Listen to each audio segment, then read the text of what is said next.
Okay, well, good afternoon, everybody, and welcome to the latest Zoom talk from Leeds Lodge. We're coming up to our third year of doing these now, and we've had quite a wide spectrum of speakers, and I hope that we can continue to do that in the future, because I think that the broader we can make Theosophy, the better. I don't want to focus it too much in any one direction, and I do very much appreciate other people's input into these things. So this afternoon, the title of the talk is The Reconfiguration of Humanity, which is slightly misleading because humanity is always reconfiguring itself. But I think we have a major job on at the moment. And there are two ways, basically, to reconfigure humanity. And that's either through the forces of darkness, which we'll see are very powerful at the moment, or through the opposite, the forces of light. In the two Leeds Lodge talks that we've had so far this year, Paul and Sonal Sachdeva have gone into some detail, certainly astrologically, about the enormous problems, immediate problems facing humanity in the coming years, and the possible chaos and all the destruction which may ensue from that. Sonal especially spoke of the particular difficulties that she believes we're going to face between April and November this year, and the fact that the world appears to be going through and gearing up for what she called something massive between now and 2025, and the prognosis after that doesn't really look much better. So it can all look extremely bleak. We do live in very difficult, demanding, and sometimes I have to say very depressing times, and it's easy to become very despondent and disillusioned. So this afternoon I'm going to do my best to try and offer at least some hope, and I hope also some practical ways that we can deal with these threats and with the situation that we face as human beings. Essentially, there's one thing that we can all do to change the world, and that's simply to change the way we think about ourselves and the way that we think about more or less everything else too. In fact, this is just about the only way we can positively change ourselves and change conditions on this planet. And this is because, quite simply, everything that happens here on physical plane begins its life on the mental or even higher planes of existence. And thinking affects everything. We are what we think. It directly affects our health. It affects our attitude to life and just about every other area of endeavor. Now, as most of you are aware, I'm sure you all are, we all have both a higher mental body and a lower mental body. In Theosophy, we divide the mind into two distinct portions in that way. Most people's consciousness is mainly concentrated in the lower mind, and this is the mind of concrete and often emotionally fueled thought. And many people have little or no access to their higher minds, the minds of abstract thought and conceptualization and other things.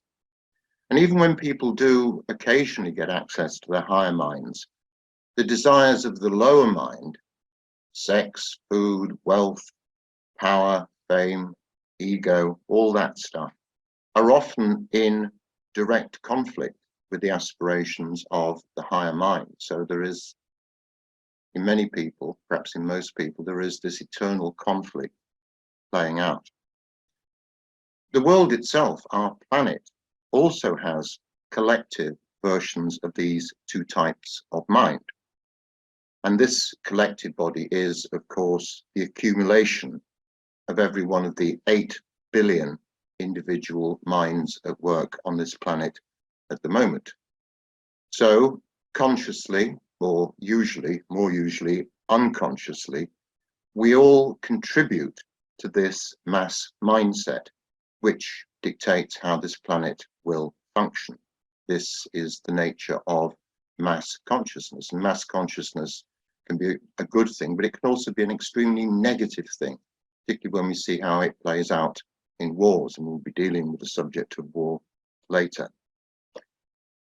Now, it's true to say that over the last century or so, not only has human longevity increased hugely, but people have become generally much smarter via improved education, mass communications, and other factors. However, this hike in people's IQ, in their intelligence levels, has largely been centered in the lower mind, which is, of course, dominated by emotion, driven by our little egos, and occupied by mundane thoughts about everyday trivia. What am I going to have for dinner? Am I going to be late for the bus? Etc., etc., etc. Some believe that this increase in our mental abilities, however, may have impeded or even possibly damaged our spiritual development. I know that certainly there are those who believe that the power of love, and I certainly believe this as well, is a very important factor in this, but so we'll put that aside to one for the time being and just concentrate on the mental side of things.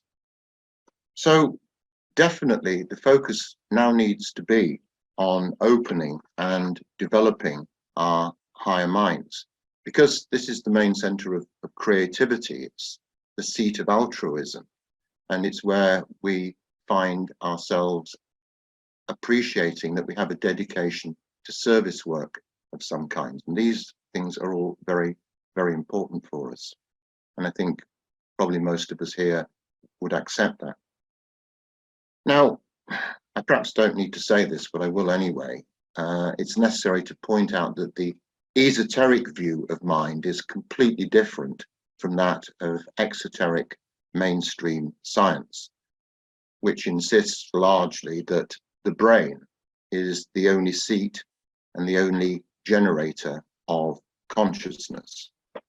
Without a brain, say the scientists, there is no mind, even though this has been proved to be not the case.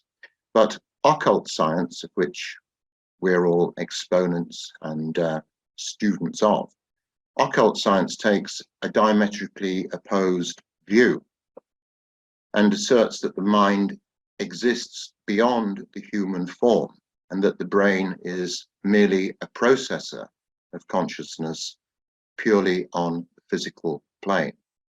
So the esoteric view is that the mind is more like a TV receiver, which can be tuned into various strands of consciousness from elsewhere. And it's more like a TV receiver than a video recorder, which merely stores and records that information. So to repeat, if we change our minds, we can change the planet. And it all sounds very simple and almost glib, doesn't it? But changing our minds, as probably many of us know, is the most difficult thing in the world. However, the good news is that increasing numbers of people clearly do want to elevate and to expand their consciousness towards higher and even spiritual levels of being. There's been huge growing interest in this during my lifetime. And many people have now, certainly in the West, abandoned religion in favor of something that they regard as more authentic as a spiritual path, perhaps something which is more individually geared to them.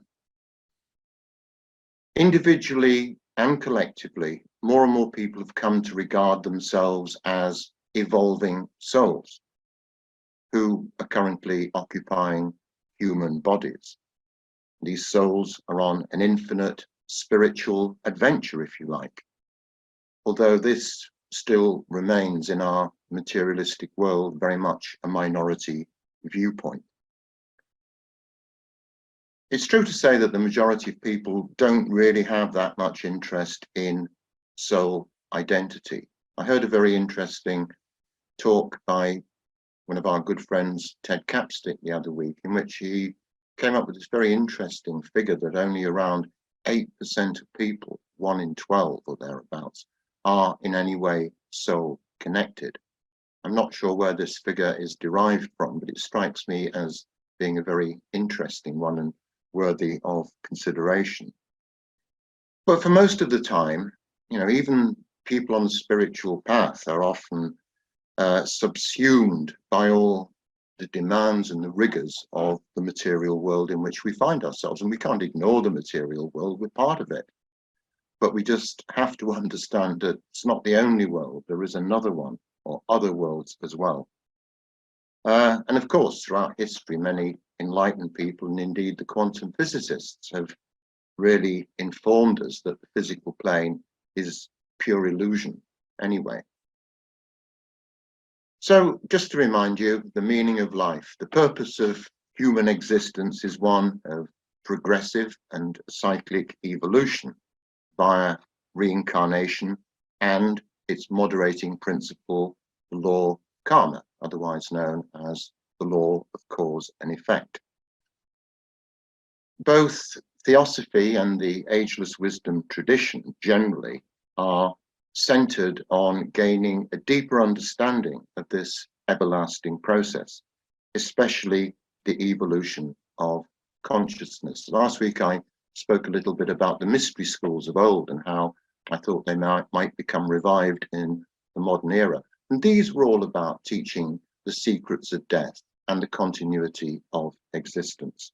So this is a fundamental thing that human beings have always struggled with, but it's usually been a minority business. So essentially, humanity has a big problem. Because people are divorced from, or even ignorant of, the higher aspects of themselves, they don't really know who they are, i.e. spiritual beings. When people realize they are spiritual beings, everything starts to change. But the current identity crisis in not knowing who we really are poses a major threat not only to mankind's spiritual evolution, but possibly also to our physical survival as well. Until we can think differently and know who we really are, we can easily be misled and manipulated by those whose sole purpose is to do this. This ignorance of our true identity is exploited by extremely powerful dark forces, both seen and unseen, which continue to imprison human beings in an exclusively materialistic mindset while denying all other realities and realms of being. And this, we have to say, malign influence has reached, in my opinion at least, you may disagree, but I think it's reached a new high watermark.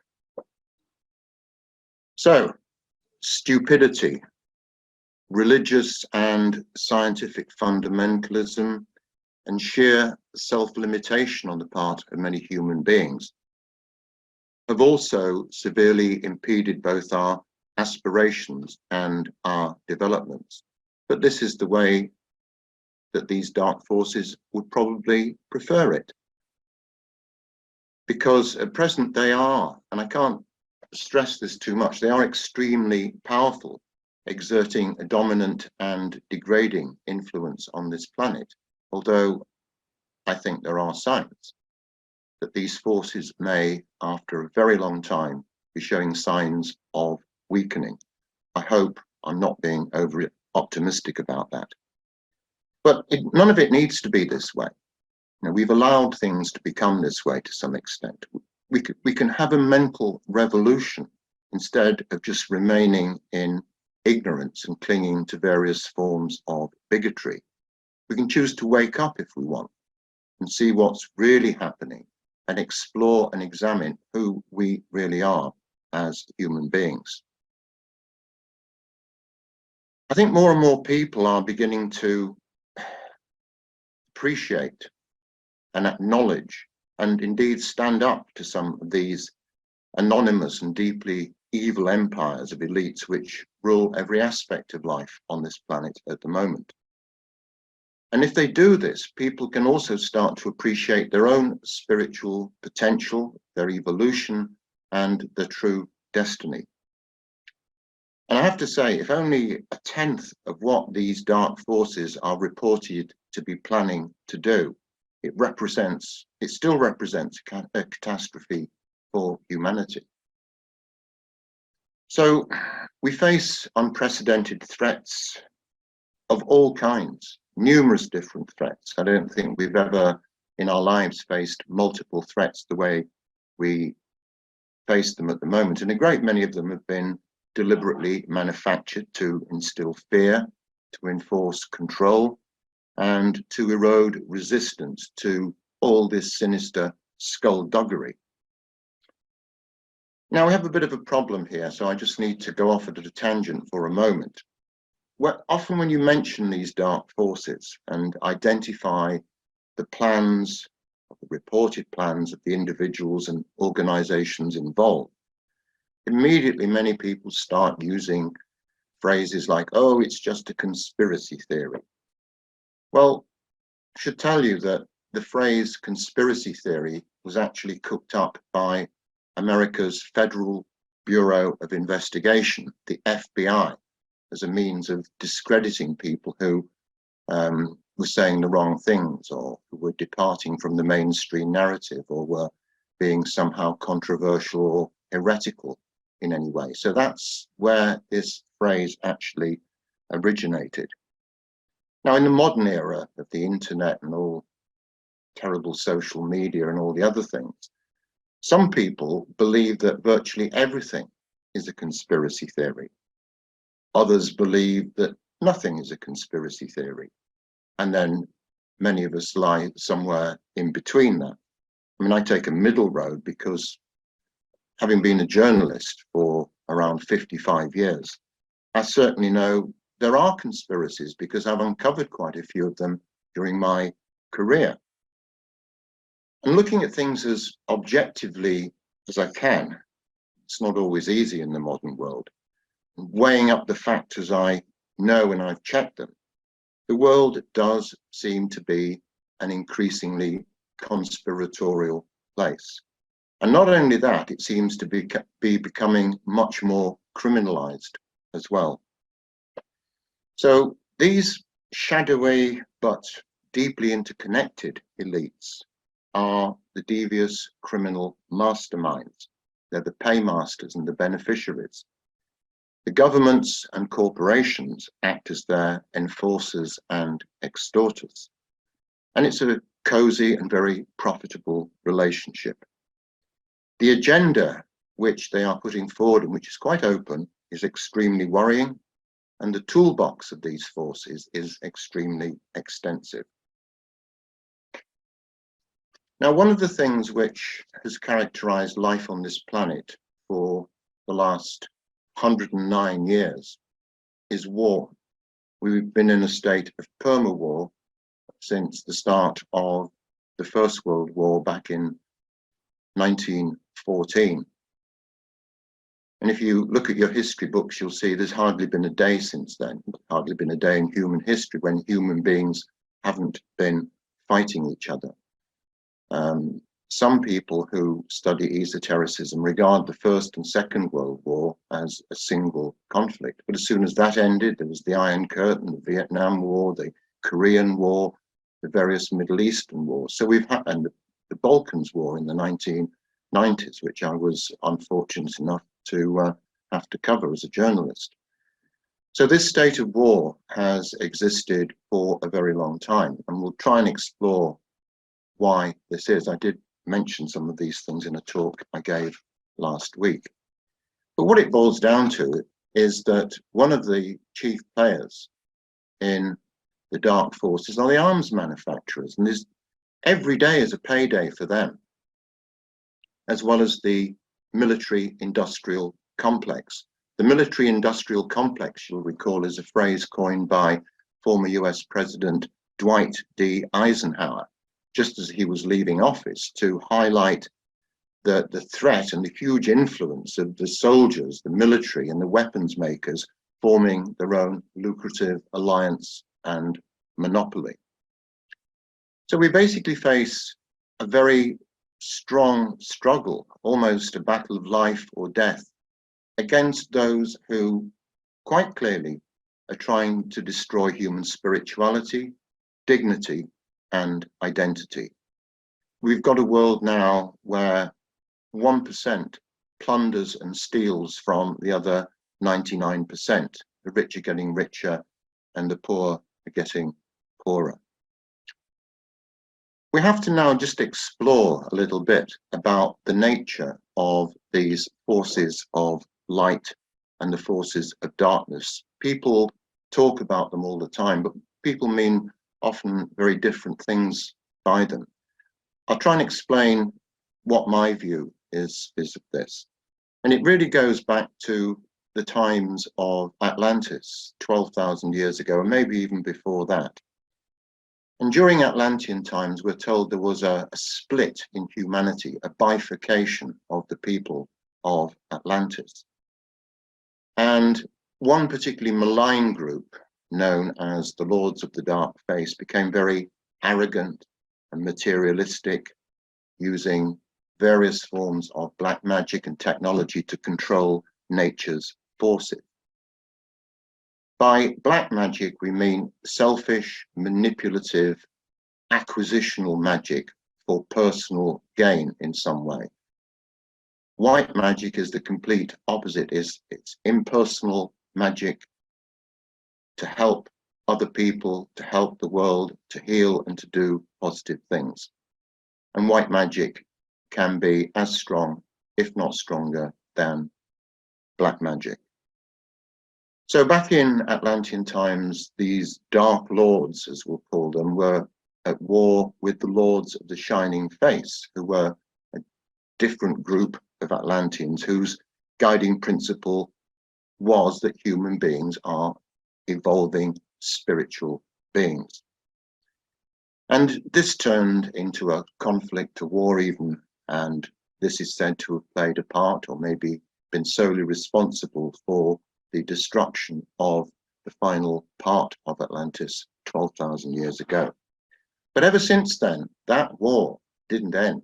It continued to rage on the inner planes, occasionally erupting into major conflicts on the physical plane throughout history and into the present times. The effects of that war are still with us today. Now, I don't want to depress you any more than you probably already are about the state of the world, but there's a long list of real and imminent threats to our future, economically, environmentally, in terms of social manipulation and control. But without accepting or understanding these threats, it's very difficult to counteract them. Before you fight, it's vital to know your enemy. So let's briefly explore some of these threats and some of the key players who represent the modern incarnations of these dark forces. This is far from a complete list, only a very abbreviated list. One of the things that I find most disturbing is this increasing notion about artificial intelligence and transhumanism and augmented human beings. And I find this stuff absolutely horrifying. You know, human beings are what they are, and I don't think they can necessarily be improved, you know, by using technology. Machines don't have and never will have souls the way that human beings have, and so they therefore cannot replace human intelligence. So to those people who think that human beings can be enhanced by silicon chips and exotic allies, I have to say to you that I think you're mistaken. And to me, this is just one of the worst aspects of this dystopian future which we seem to be heading for. Obviously, technology is very pervasive and dominant in the modern world, and it too has become a threat. And I must say that I've become quite depressed and disillusioned by our over-technologized world, and I'm absolutely appalled at how reliant we've become on many of these technologies. Of course, the technology enables us all to be here this afternoon, so we can't knock all of it. But we're addicted to technology. And what are we going to do when the next big, huge solar flare comes along and burns out the networks and disrupts global communications? Are we going to go back to the Stone Age again? And it disturbs me also that many people believe that technology can solve everything, even the problems which it itself has created. I'm not anti-technology per se. Not at all. Some of it's incredibly useful in exploring the wider cosmos at its outer reaches and looking at the subatomic world, and there have been some remarkable medical outcomes with all this. But what I'm against, what I'm really against, is the widespread misuse of this technology to manipulate, to control, and to spy on people, or to manufacture increasingly sophisticated weapons or products which are instantly redundant as soon as they leave the factory. And I don't like the idea of algorithms censoring my words or the words of anyone else. And much of this technology, of course, starts its life in the military-industrial complex. Technology is often released to the world without its creators thinking for a single moment what impact it may have environmentally, economically, socially, or otherwise. And this year alone, around 3 billion of the world's 8 billion people will be replacing their mobile phones, even though they probably don't need to. So we have, I think, a deeply unhealthy attitude to technology, and this technology itself may be creating ill health. It's certainly causing psychological problems, that's no doubt about that. What about the effects of all this electromagnetic radiation that we generate and that's absolutely encircling every last square inch of this planet at the moment? Look at the impact of violent video games, and then just plumb the depths of social media and see all the poison that's sloshing around down there. And then, of course, there's the mainstream media, and I have to declare an interest in this, because I've been involved with the media for most of my working life. In the early days, perhaps due to youthful enthusiasm or indeed naivety, I used to think that journalism was a noble profession because it sought to unearth the truth and expose hypocrisy and lies. Maybe it was that one day, back in the 1960s and 70s when I started out. But these days, it's become more of a propaganda tool than a source of real unbiased information. And the BBC, whom I worked for more than 10 years, and from whom I receive a pension, are amongst the worst modern offenders in this. And I could see the first signs of what the BBC has become when I started working for 40 years ago. And you could see the first signs of censorious political correctness creeping in, and the first, what you might call proto-wokeness starting to emerge in the BBC at that time. And then, of course, there are other things that none of us used to question, you know, supposedly unimpeachable organizations that we set up after World War II, United Nations, NATO, the World Health Organization, the World Bank. They might have been set up with the most noble intentions, but they've just changed into controlling monopolies, and they don't do what they used to do. And then, of course, something that Paul and others are very interested in, this notorious World Economic Forum, which met earlier this month, all the rich and influential gathering at Davos in Switzerland. And they have an eye-wateringly horrible agenda. And perhaps the most astonishing thing about the WEF and its fellow travelers, such as the tech billionaires like Bill Gates and many others, they make no secret of what they want to do. They make no secret about their intentions to control, decimate, and exploit humanity. They're quite open about it, even proud about it. And they predict and rehearse global health crises years before they actually happen. Wars and back-to-back financial crises also appear regularly, and they have the effect of creating fear, scarcity, and a sense of powerlessness. And the WEF want to take everything away from us and insist then that we should all be happy about it. So the aim seems to be, whichever way you look at it, some sort of global control, huge reductions in population, an end to people owning possessions, traveling, having financial autonomy, as well as changing the way we eat, the way we think, and the way we behave. And as I say, they make no secret of this. So when we begin to examine the world that's being created around us, and which we've all contributed to by our action, or more often than not, by our inaction, we see that it's essentially a world governed by black magic, evil, selfish magic designed to acquire material wealth and exert control over its peoples. Okay, enough of the bad stuff now.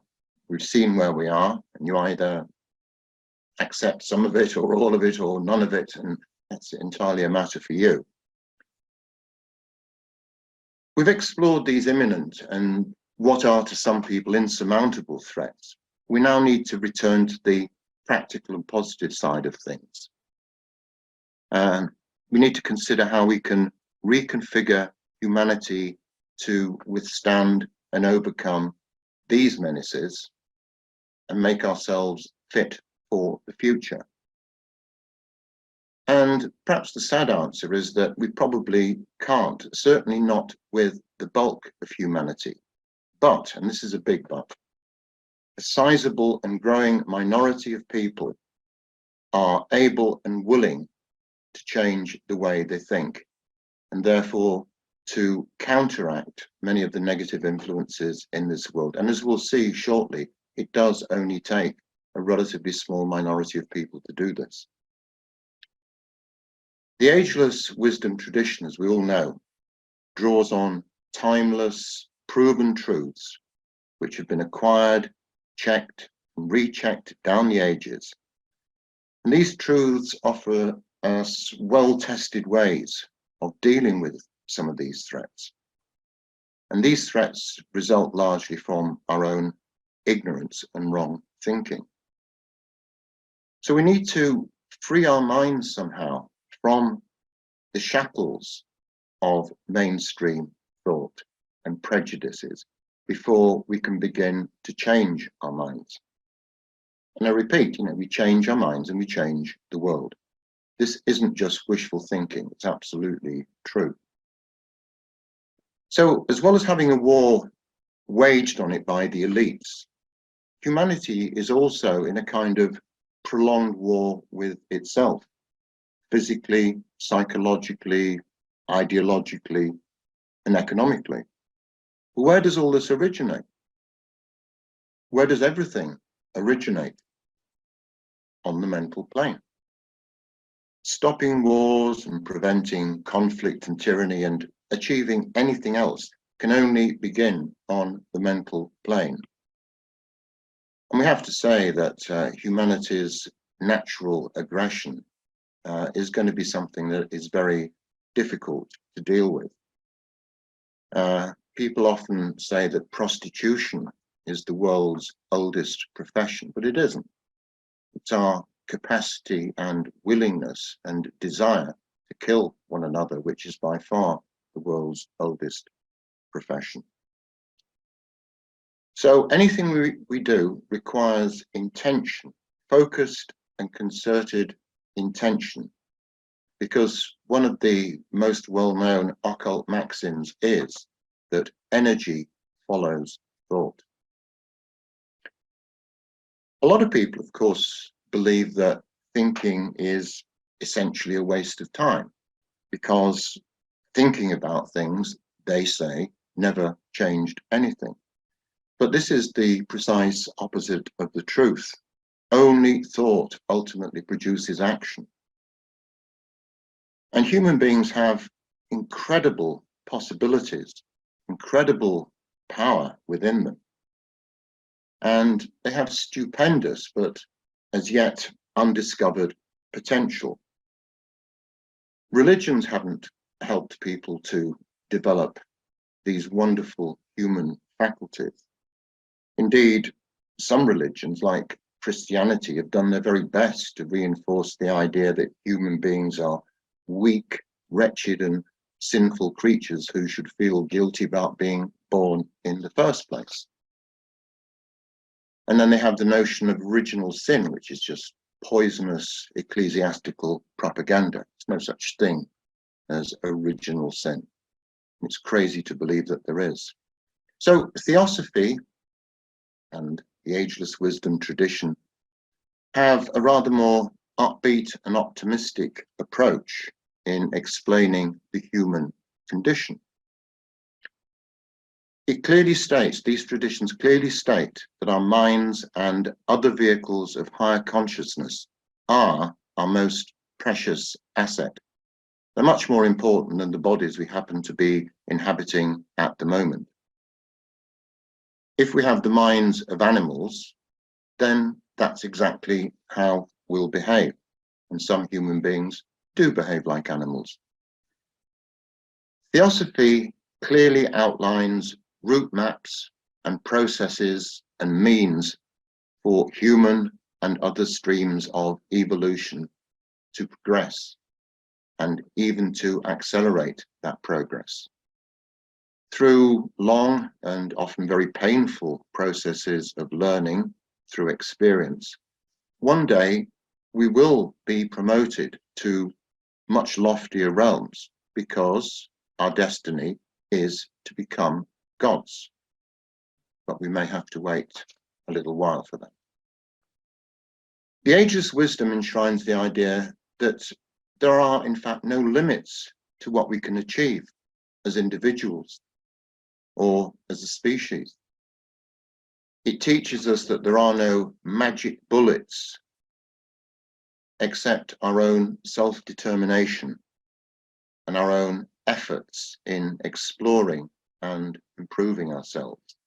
We have great, if not unlimited, potential. But even looking at ourselves purely from a physical perspective, we don't use a lot of what we've got. We said we only use parts of the brain, and 98.8% of our DNA is also unused. We're all evolving souls, but if we choose, we can accelerate the natural processes of evolution and reach higher states of consciousness and self-awareness more rapidly than would happen without those efforts being put in. And there are, as we know, various techniques for achieving this. Meditation, for those who are able to use it, is an incredibly powerful tool. So is study. Study of science, religion, philosophy, and other areas as well is vitally important. And so is service to other people. And most of us here today perform some kind of service or other. And this is actually very, very important too. But one difficulty we encounter here, in the modern world, we continually regurgitate this idea that everyone's equal. Well, they're not. People are only equal in the eyes of the law. Everybody should be treated equally and fairly in the eyes of the law.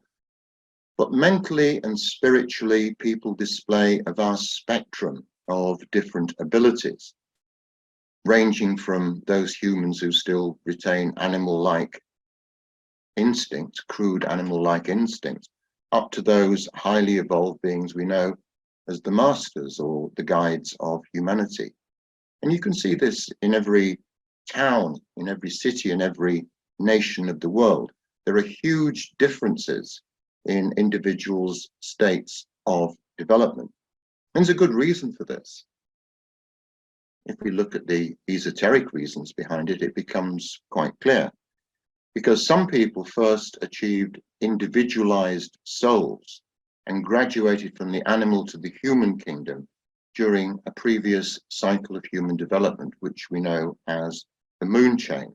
The moon chain was the location of mineral, vegetable, animal, and human existence before the life wave shifted to the current system, the earth chain. Some human beings didn't achieve individualization until much later, until they arrived on the current earth chain. Therefore, some souls are much older than others. They've undergone many more incarnations and absorbed much more learning, become much more mature, and gained greater experience. And so, as a rule, they tend to be more advanced than their younger siblings on this planet. And it's probably, almost certainly, the older, more mature souls who are more likely to be interested in disentangling the mysteries of the mind and exploring and expanding their consciousness. So what we're really talking about here, this reconfiguration, involves a mobilization of the human spirit wherever we can do that and in whatever way. Because we have to have the belief that this human spirit, when activated, represents an immensely powerful force, which is potent enough to counteract and maybe even defeat the shadow legions. So it represents a kind of a call to arms and to action, to change the way that we think. And we can all be part of this if we choose to do so.